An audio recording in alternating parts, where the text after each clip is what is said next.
Wait, what? How U.S. companies get away with fueling Russia's military? Ooh, Johnny Harris is back. Vladimir Putin said moments ago that Russia will increase its airstrikes on Ukraine in the coming days, weeks, and months. After this, we're moving on to show you this missile really quick because it teaches us a lot. This is a Russian missile. It's got wings on it. It can travel a very far distance. And Russia has been using these types of missiles in their war in Ukraine since the very beginning of the war. They fire them at railway stations and electric grids. And whenever something like this happens, investigators rush to the scene, not only to recover the casualties, to rush people to the hospital, but also to sift through this debris. All this mangled metal and material. This missile debris contains important clues. If you zoom in, you're gonna see something crazy. This little component inside of this missile has the logo of a company called Piker, which is an American company. Over the course of this war, investigators have been looking into this debris to try to understand how Russia is making their missiles, what ingredients they're using, and where those ingredients come from. So without Western technology, Russia wouldn't be able to build missiles. And it's not just one power converter from Piker. This missile is packed with microelectronics, the key, most sophisticated parts of the missile that come from the West. Like the communication controller, which is made by Zilog, another American company. The guidance system, which runs on 3 microprocessors, all 3 made by the American company Texas Instruments.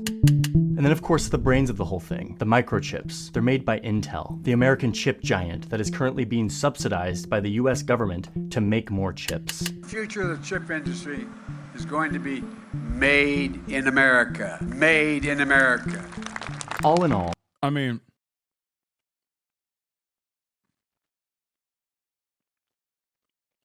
let's just say this ain't the first time Intel's worked with some real baddies.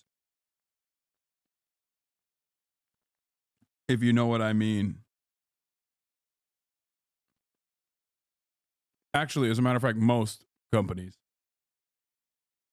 Oh, it wasn't Intel. I was thinking of IBM.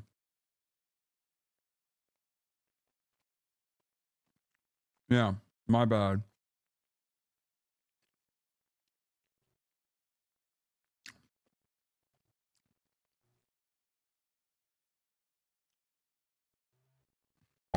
investigators from the Ukrainian government, from the Royal United Services Institute, or RUSI, and others found that Russia needs 450 Western-made components for their weapons, the majority of which come from the United States.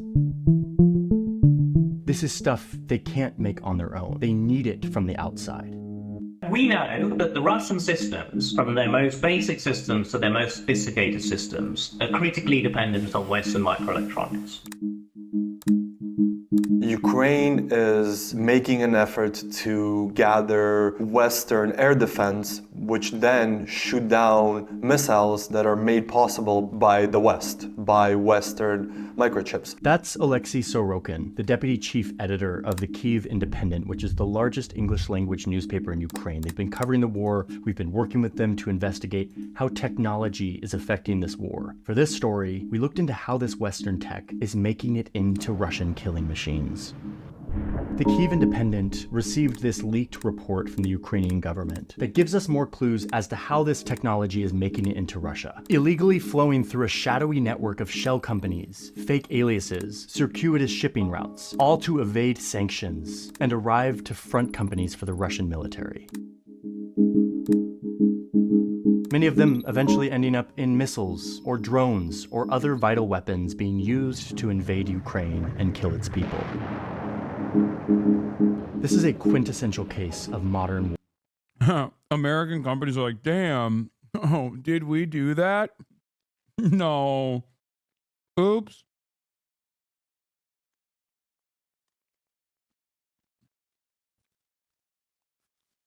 Oh, did I do that? Warfare. How microtechnology used for computers is being weaponized and flowing through the complicated global economy. I want to show you how this is happening and what can be done about it.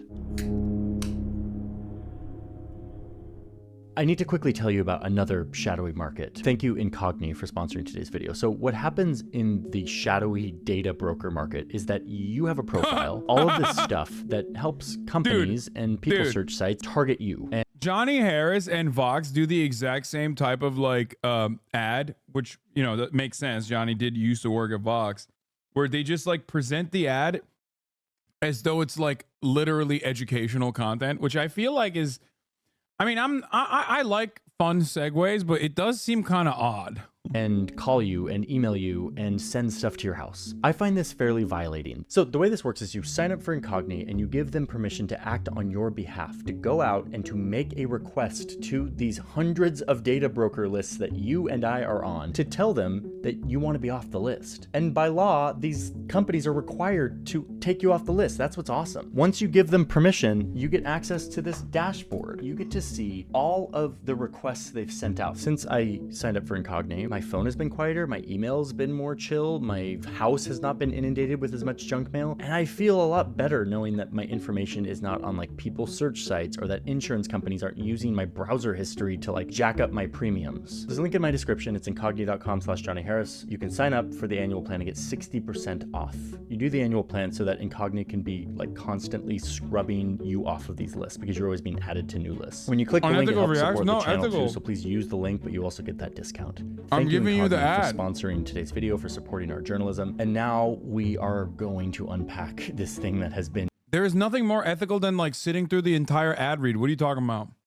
Like deep on our minds for several months now, which is the shadowy smuggling market that is getting American and Western tech into Russia. Get ready. Since the beginning of the full-scale invasion of Ukraine in February of 2022, Vladimir Putin's army has launched over 5,000 cruise missiles into Ukraine.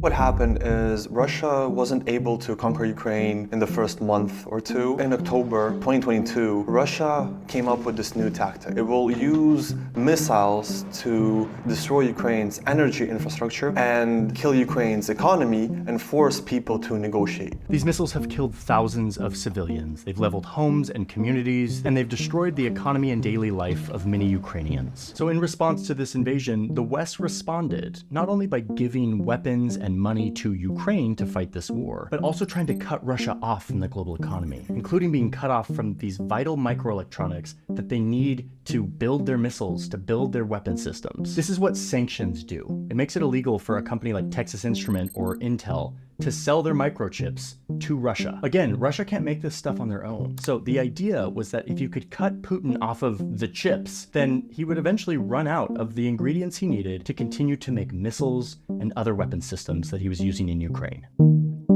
Unless they're being rerouted by a third party. Russia has been able to produce more missiles in 2023 than was able to produce in 2022.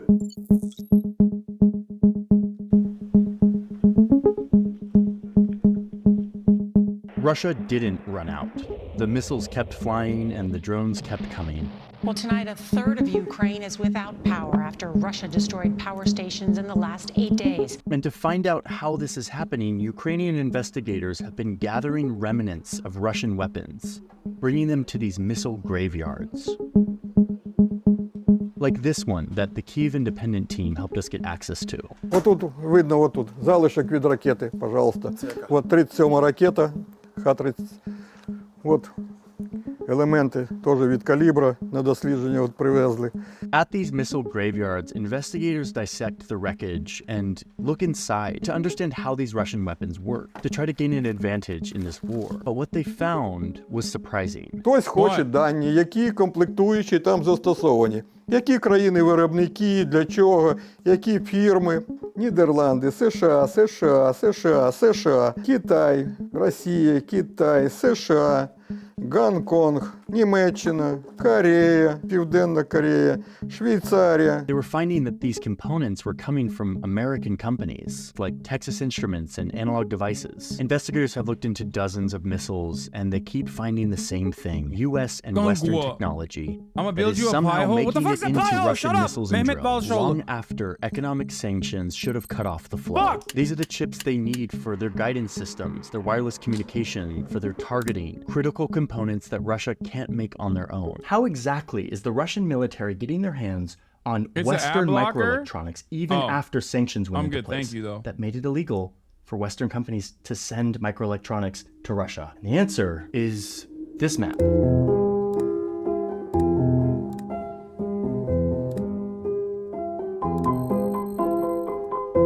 Thank you. I'm good though.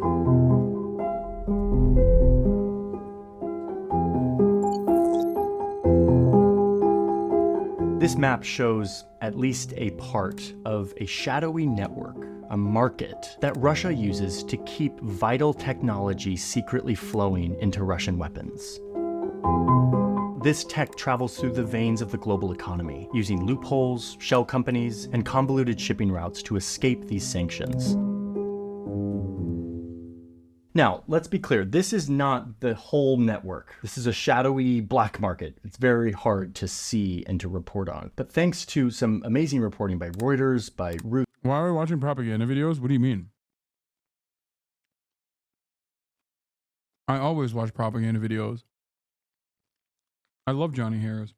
By the Kyiv Independent, the Financial Times, and others, we've been able to piece together what this looks like, how Russia gets its hands on these microchips.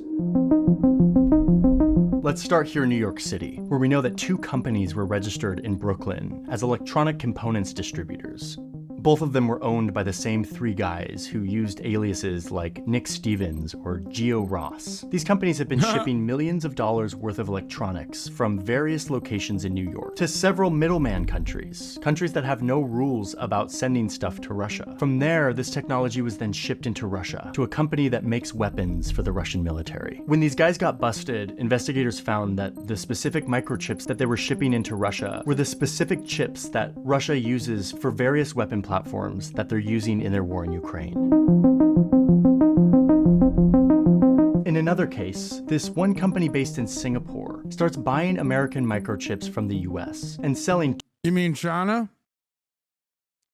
Singapore, China? That's right.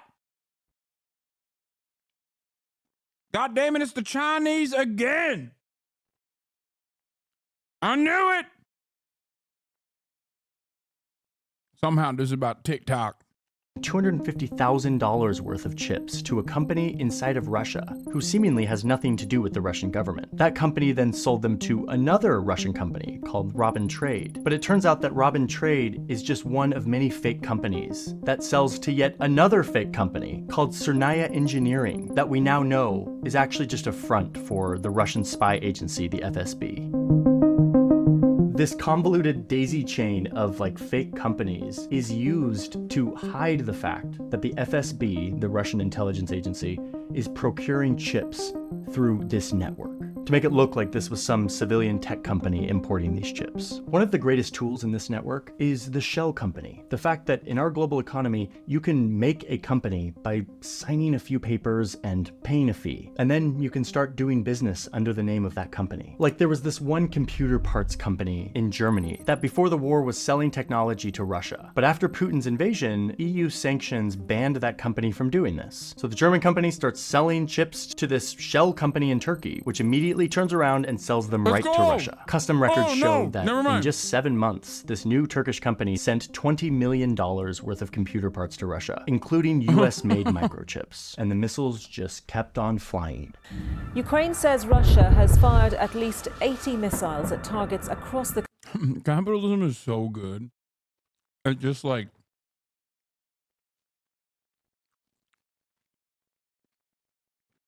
the only thing that capitalism is unmatched on is just creating new middlemen. Unmatched.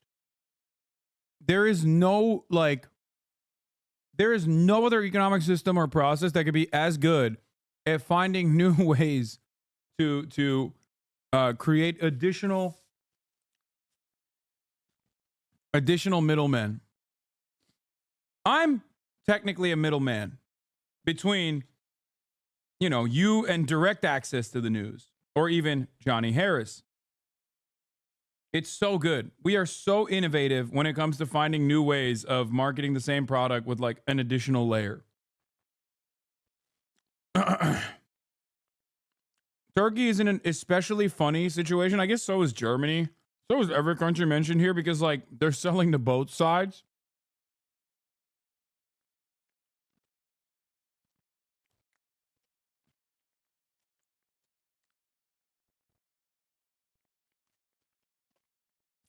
Play both sides so you always come out on top, baby. Classic.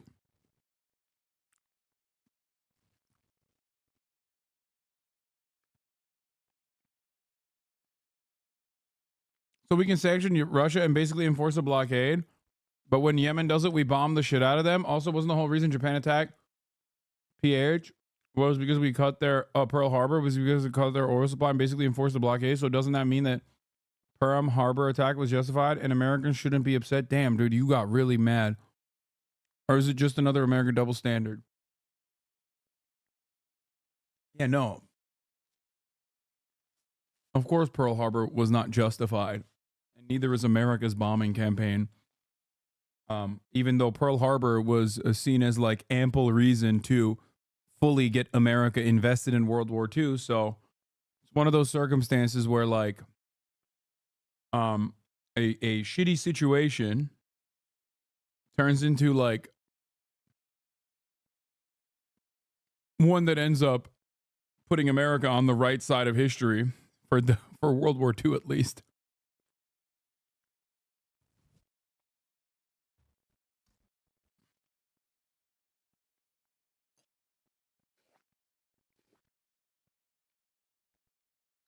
Yikes take? Wait, what? I didn't say anything bad. No, that guy was being sarcastic anyway. I just treated it as though it's serious. But he was sarcastically making that point. Yeah. No, I know they weren't justified in being sarcastic about both the Yemen attacks and Pearl Harbor attacks for similar reasons.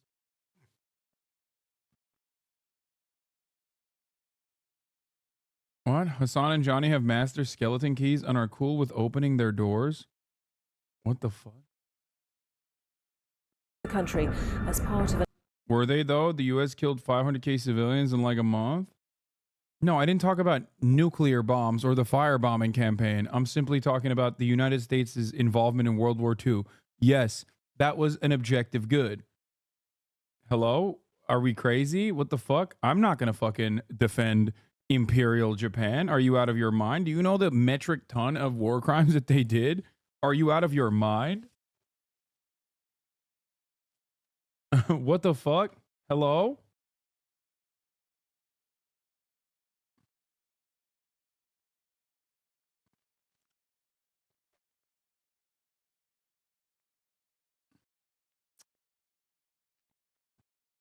an overnight bomb. Almost as many as Israel? No, definitely worse than Israel. Come the fuck on, guys. That's not even a question. Okay? That's ridiculous. No, it's definitely worse than Israel. What Japan did in China is literally worse than Israel. That is, it's like, I can't believe we're doing oppression Olympics, but like, that is definitely worse, okay? Please stop. Just because they've never apologized for Nanking or any of those other things like Unit 731 does not, Nanjing, does not change the reality that like they did really, really horrifying things. Like Nazi style shit. Like Nazi shit. Korea too. It's just like totally ridiculous. I mean, Japan at the time was a incredibly violent colonial power in the region. So, yeah.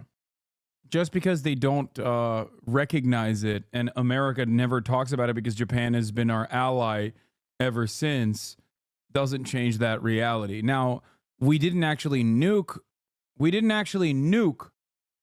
Japan for those reasons. So, you know, our reaction to Japan was also not super great either.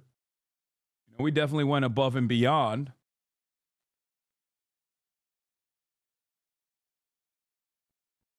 But yeah, no, it's not correct, I think, to say that like Israel's crimes are similar. bombardment. So you can see that it's like a lot of these middlemen countries that the chips are being sort of trafficked through to evade sanctions. And this has given a lot of attention to a bunch of random countries that were never a part of this technology trade before. Like the Maldives, this island nation that is much more known for like Instagrammable vacation photos. They had no real semiconductor or microchip industry before this. And yet, right after Putin's invasion, the Maldives started seeing ships arrive with hundreds of thousands of microchips, arriving at their ports only to immediately turn around and head for Russia.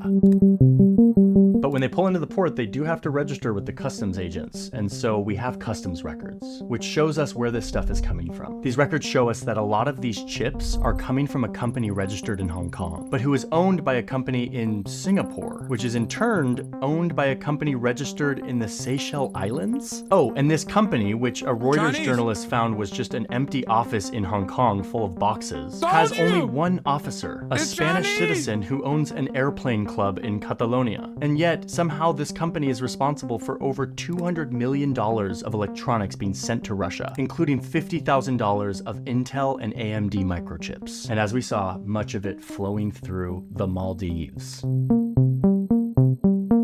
I mean, do you see how this works? Like, yes, it is illegal for someone to send microchips from the United States of America to Russia, but when you have shell companies and middlemen countries that are not a part of the sanctions, you can kind of get around that pretty easily. There's this one company in China called King Pi Technology. They do the same thing. They buy Western chips from companies in like India, and then they sell them to Russian companies that are known to do business with the Russian military. The United States government found out about this and cracked down. They put King Pi Technology on the list, the sanctions list that says that American companies are not allowed to send them microchips. But lucky for them, they've got a bunch of other companies that do the exact same thing that aren't on the list. They have a whole network of these shell companies owned by these two guys that confusingly have the same last name. So these guys just keep sending Western microchips to the Russian military, now just under another name.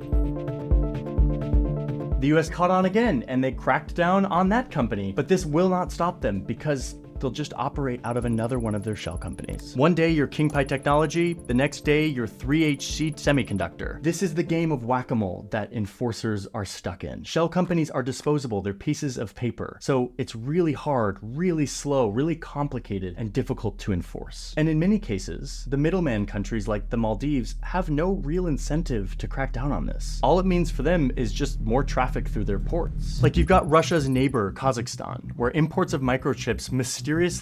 Yeah, I was about to say, well, the other side of the story that Johnny Harris is not mentioning is that the EU countries are doing the exact same thing in reverse when it comes to buying natural gas.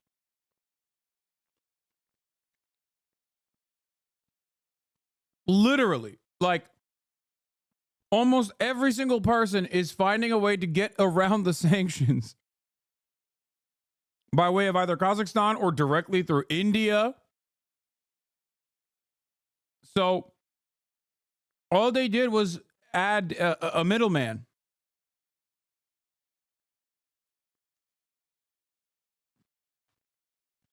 But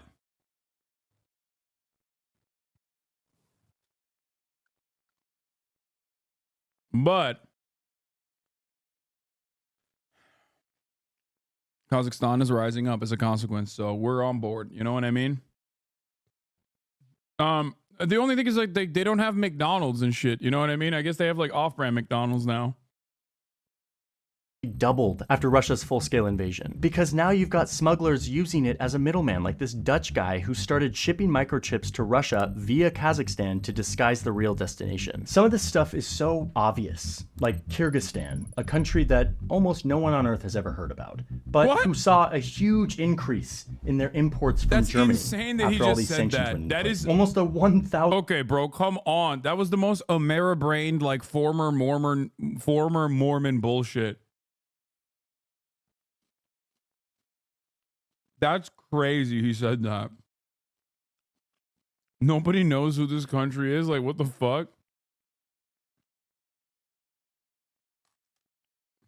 1,000% increase, which like they're not complaining. This just means more activity of imports from other countries, even though we all kind of know that they're just a middleman for smuggling stuff into Russia now. So, that's the answer. That's how Russia is getting Western-made microchips into their country, despite all of these sanctions that should make it illegal. This is how they're fueling their war machine. That leaked report that we saw from the Ukrainian government was a plea for help. It was a sounding of the alarm bells. It was given to Western diplomats at a summit to basically say, hey guys, thanks for all the money that you're giving to us, the weapons, the anti-missile and anti-air defenses. Yeah, except like, because the Western diplomats didn't do shit about it, it's leaked, it's made its way into Financial Times and all these other outlets, and now made its way to Johnny Harris. And that, why don't they just shut down the companies that are smuggling? Because they open up new ones.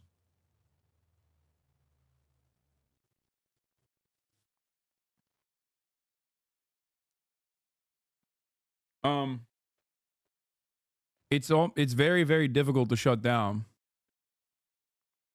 I think. And they always, because the entire principle is like free trade. You know what I mean? Oh yeah, we're still selling American product. We're still selling American product. It's not like we're gonna crack down on like American manufacturers selling, when they can always say, well, we sold to a fucking third party. Like, we did our due diligence.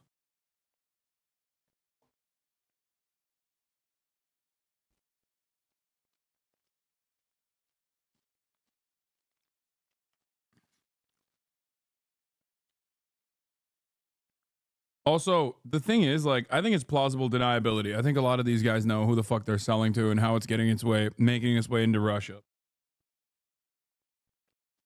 Like, I don't believe that these guys are like, oh man, I can't believe that these weapons or these chips made their way into like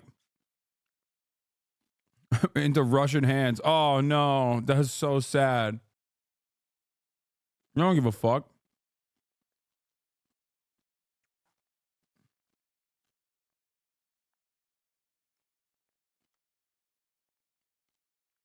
Play both sides and you always come out on top. That's it. But you're also giving technology to our enemy. Those drones and missiles that we're shooting down with your defenses, they also have your technology in them. But if we stop this chain, Ukraine needs less from the United States. So basically what happens now is that the United States is providing weapons that defend Ukraine from weapons produced with the help of companies from I thought that was a Lenin bus with like a fat Lenin bus with a fat mustache. the United States. There isn't any immediate solution, but what we can do is we can just gum up their supply chains. We can arrest their intelligence officers. We can introduce crap into their supply chains. We can just make it longer, more difficult, more expensive. This story is useful for us to understand because it's one of the best examples of how war is changing, how large-scale war works in our modern world, how these little silicon chips are vital for any modern army, and that those who produce them think that they're the gatekeepers, that they can stop the world from getting their hands on this tech. And what we're seeing is they really can't, at least not fully. No matter what the US and its allies do to try to control who gets microchips and who doesn't, the complexity of the global economy makes it nearly impossible to do so. And yet, that doesn't mean they shouldn't keep trying. But here we're talking about protecting the lives of... It's Taras Bulba. Lenin statue is literally illegal in Ukraine as a part of decommunization. They are fake friends to Lenin. That's messed up. Ukrainians being fake friends to Lenin is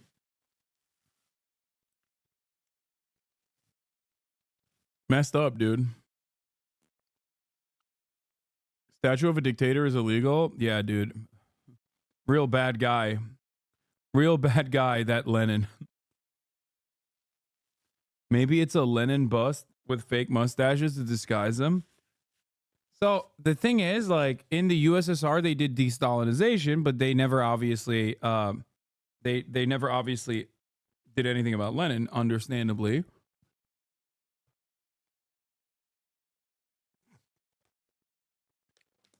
Because, as always, you know,